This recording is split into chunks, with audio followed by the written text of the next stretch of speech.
Bien alors Thibaut, vous terminez la première partie de saison par une victoire, un parcours presque parfait. C'était quand même un petit peu plus dur que prévu contre l'Aragon 7, après un très bon début.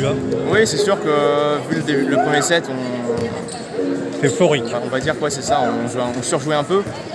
Après, on s'est un peu relâché dans les suivants. Mais ce qui est bien, c'est qu'on a encore montré qu'on a une force de caractère. Dans le quatrième, même si on perd le troisième, on remonte le quatrième et on gagne. Donc on prend 3 points, c'est le principal. Alors justement, on se souvient, le Boxing Day, c'est quand même un match un petit peu particulier, qui arrive après une petite coupure.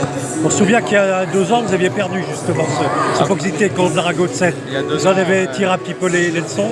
Il y a 2 ans, c'est vrai qu'on avait fait un très très mauvais match après les fêtes. Mais en soi, je trouve qu'on a bien géré ce soir. Ce que l'important, c'est de prendre les 3 points. On le fait après avoir 5 jours de vacances, donc c'est plutôt de bonne augure. Et maintenant, on va se retrouver sur le prochain match.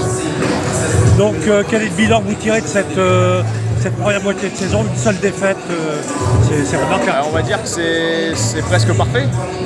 On est premier du championnat, on a encore un match de retard, donc on a des points encore à récupérer. Mais il faut juste qu'on continue comme ça et qu'on finisse la saison comme on le fait depuis le début de l'année. Alors est-ce que vous continuerez à jouer sans pression? Parce que là maintenant vous êtes leader du championnat depuis un moment, c'est pas un hasard.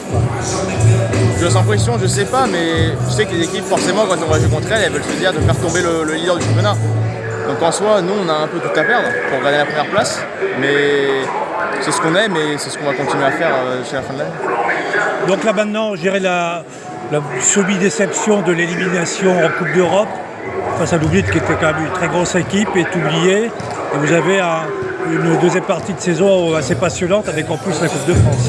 Ah oui, on est très vite passé à autre chose. Vous savez que Lublin, c'était, je pense, l'équipe favorite de la compétition, donc on a fait notre maximum.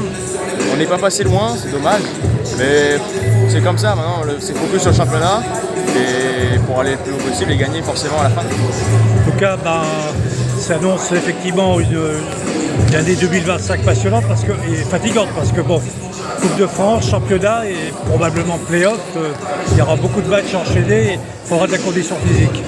Oui, c'est sûr, après on travaille tous les jours pour tenir toute l'année.